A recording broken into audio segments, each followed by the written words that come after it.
Les féeries de Saint-Nazaire du 26 novembre au 8 janvier vous présentent votre magazine Sur Place.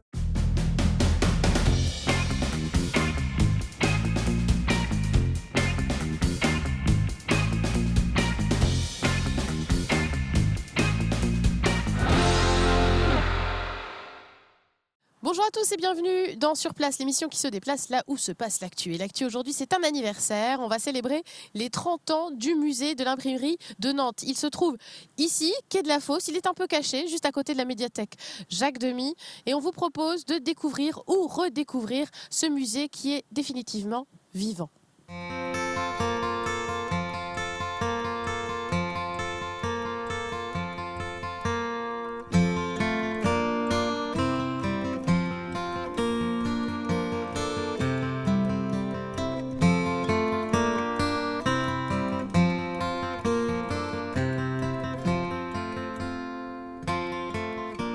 Nous sommes à l'intérieur du musée de l'imprimerie et première chose, moi je vais le dire, il y a une odeur ici quand même. Il faut le dire, une odeur particulière. Tout à fait. Eh ben, comme dans toutes les imprimeries, ça sent l'encre, ça sent l'essence, ça sent le papier, ça sent bon.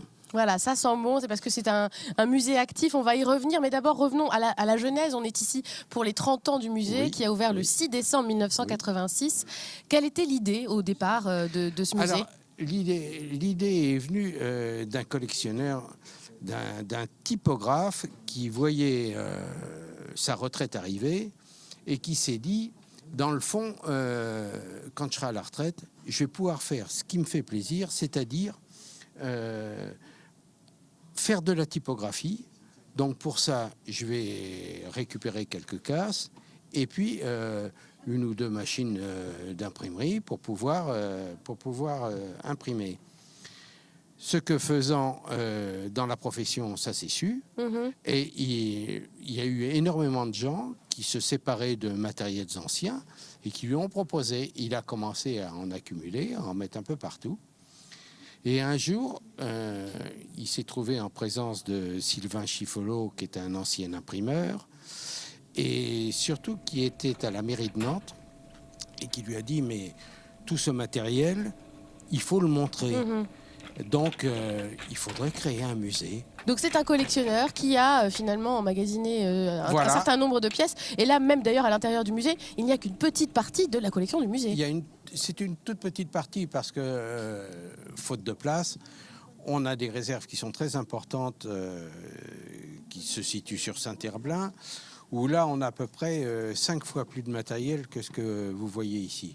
On a de très grosses machines, mais qui ont un intérêt extraordinaire, mais que malheureusement, nous ne pouvons présenter, faute de place. Oui. Alors vous avez déjà quand même un certain nombre de machines, une très très grosse derrière d'ailleurs, qui fait 9 tonnes, qui a réussi à rentrer assez miraculeusement ici. Voilà. Quels sont un peu qu'est-ce qu'on voit en fait dans ce musée-là là, autour de nous, on voit un certain nombre de machines. Alors, ce que vous voyez ici, ce sont toutes les techniques d'impression, d'imprimerie. Ça date de Gutenberg, disons à 1960, où après on arrive dans des techniques modernes qui n'ont pas lieu d'être dans le musée. Voilà, c'est ça. Donc ça, c'est les techniques qu'on utilisait jusqu'aux années 60, finalement.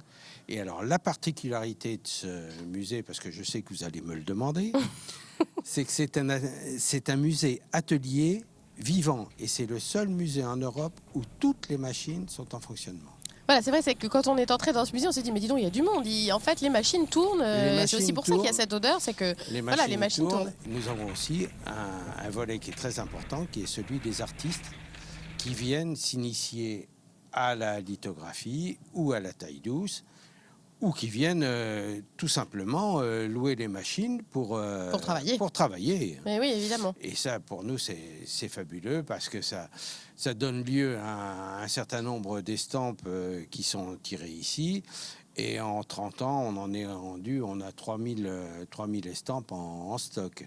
Donc c'est quelque chose de fabuleux. Et puis aussi, les particuliers peuvent s'initier. Il y a pas mal vous proposez beaucoup de stages pour qu'on découvre justement ces techniques d'impression. Nous avons différents stages.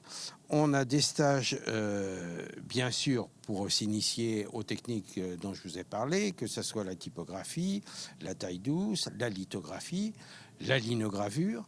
Mais nous avons également des stages d'enluminure, des stages de reliure et des stages de calligraphie. Justement, on pourrait se dire aujourd'hui, voilà, on est tous devant nos ordinateurs, on est tous passés à l'ère informatique, mais il y a quand même un intérêt, vous sentez, du public pour ces techniques-là?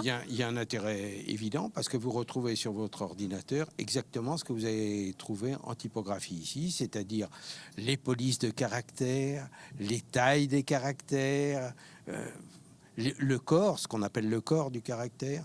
Vous allez retrouver tout ça. Ce que vous retrouvez sur votre ordinateur actuellement. C'est vraiment la base de tout ça. Ce qui doit être assez fascinant aussi pour les enfants, justement, qui découvrent tout ça et l'histoire, finalement, de ce qu'ils ont sur leur ordinateur. Et ils sont très étonnés parce que c'est pas les mêmes imprimantes que chez eux. C'est pas exactement pareil. Alors, c'est une question aussi un petit peu serpent de mer, mais on est dans un contexte où le papier a un petit peu tendance à disparaître. Est-ce qu'on voit ici, c'est vraiment... voilà, c'est aussi la trace de cette histoire-là. C'est la trace. Ici, on n'utilise que des papiers, de très beaux papiers, des papiers chiffons, parce que tout ce qui est tiré en lithographie, en taille douce et autres, c'est sur de magnifiques papiers. Ce qui me rend très heureux, c'est que justement, on perpétue ces savoir-faire ancestraux, et ça, c'est formidable. Que vous connaissez bien, car vous avez travaillé dans l'imprimerie. Un petit mot de l'anniversaire, donc 30 ans pour le musée, ça va être l'occasion d'un certain nombre d'animations. C'est surtout l'occasion oui, il y a déjà des animations qui sont passées. Nous avons eu une dictée, nous avons eu un questionnaire.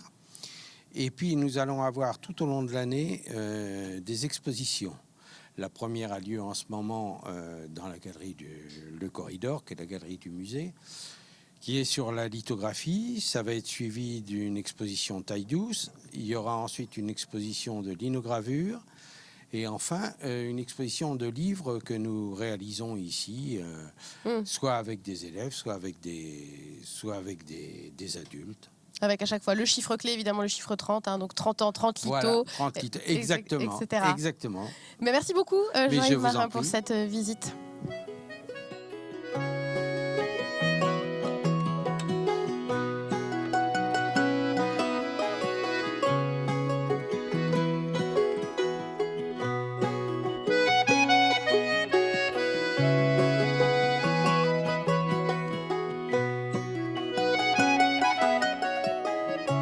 Nous sommes à présent dans la partie qu'on appelle la typo du musée, où il y a autour de nous évidemment de la typo. Et justement, je suis avec Ingrid qui est graphiste. Bonjour. Bonjour. Merci de nous accueillir dans cet espace.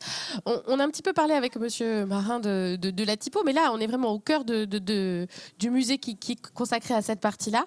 Et on a ici ce qu'on appelle... Des casses. Des casses, voilà. Alors, comment ça marche en gros? Alors, en fait, ce sont des grands tiroirs dans lesquels sont regroupés tous les caractères plombs qui permettent de faire la composition typographique. Et alors, les lettres, quoi. Voilà, les lettres majuscules, qu'on appelle aussi bas de casse et haut de casse, justement depuis le nom de ce tiroir qui s'appelle la casse, c'est-à-dire que toutes les majuscules qu'on appelle haut de casse se situent dans la partie haute du tiroir et les bas de casse dans la partie basse. On le voit bien sur ce petit schéma là, justement. Là, vous avez un plan de casse. Donc, c'est-à-dire que quand on veut composer un texte, on s'en sert au début parce qu'on ne connaît pas encore l'emplacement de chacune des lettres. Vous en servez plus, c'est ça que vous essayez de nous dire, vous connaissez par cœur maintenant. Moi je m'en sers encore. Ah si Moi je m'en sers encore parce que malheureusement je suis de la génération ordinateur. Ouais. Donc je me suis remis à la composition typographique il y a 2 ans. Voilà, donc je m'en sers encore un petit peu pour me guider. Et alors justement, une fois on choisit ces lettres, je ne sais pas si on peut montrer, mais enfin, il y a une petite lettre au bout à chaque fois, c'est ça? C'est ça. Ah c'est pas de là, je pas tomber sur alors ça c'est un espace, c'est pour ça que... Il faut aussi des espaces ratés. Alors vous avez une lettre là, par exemple, qui est donc à l'envers. Ça c'est aussi la spécificité. Tout à fait.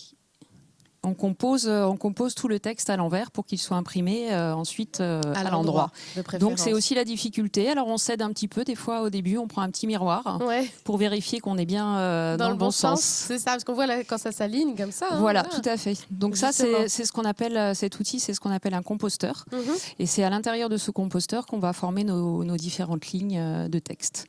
Alors vous l'avez dit un petit peu brièvement, mais donc vous êtes graphiste, vous étiez plutôt à travailler sur l'ordinateur. Il y a 2 ans, vous vous êtes dit dit, j'ai envie de savoir un peu comment ça marche. C'est ça, tout à fait. J'ai eu envie de refaire des choses plus artisanales avec mes mains. Et je suis arrivée au musée il y a 2 ans en demandant une formation ou de l'aide pour faire des choses manuelles. Et du coup, ils m'ont dit, tu viens quand tu veux. Et du coup, je suis venue tous les samedis matins composer. Alors d'abord des basiques, un texte ferré à droite, un texte centré. Et puis après, je suis allée voir un peu dans les trésors du musée, dans des cases qui sont nombreux, dans des cases il y a encore beaucoup de cases qui sont cachées derrière. Ouais. Et là, j'ai découvert des cases entières de vignettes en fait qui étaient utilisées. Oui, c'est ça, parce qu'on peut écrire des textes, mais on peut aussi faire. Là, justement, il y a une chose que vous avez. Voilà, vous-même, en fait, c'est ça. Et celle-ci, je l'ai composée avec des caractères plombs qui représentent des vignettes décoratives qui étaient utilisées pour faire des encadrés sur de la presse ou sur des cartons d'invitation. Donc en fait, ce que vous voyez là, chaque vignette, chaque motif, c'est une vignette de plomb comme les lettres. Exactement comme les lettres. Voilà. Donc j'ai fait cette petite composition que j'ai imprimée après sur des machines de typo que vous avez au fond du musée avec un petit poudrage doré. Voilà. Donc en 2 ans, vous avez réussi à faire ça. Voilà. C'est ça. C'est du beau travail. Voilà. Il y a eu du beau progrès depuis le début, j'imagine. On l'a dit plusieurs fois, mais c'est vrai qu'il y a une ambiance particulière aussi dans ce musée. Vous, comment vous la qualifiez? Qu'est-ce que vous retrouvez quand vous venez ici? De la sérénité, beaucoup, du calme. Vous avez vu, il y a les odeurs, les matières, le bois, le plomb, et c'est plein de choses qui sont très, très présentes ici. Et beaucoup de rencontres d'artistes. Il y a de plus en plus d'artistes qui viennent imprimer au musée, donc beaucoup de rencontres, d'échanges. Voilà, c'est ma petite bulle, mon petit repère secret. J'aime beaucoup venir ici.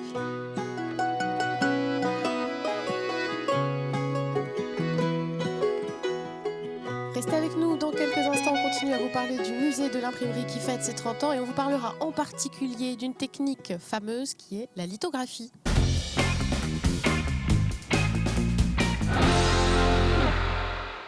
Les féeries de Saint-Nazaire, toute la magie de Noël à Saint-Nazaire du 26 novembre au 8 janvier.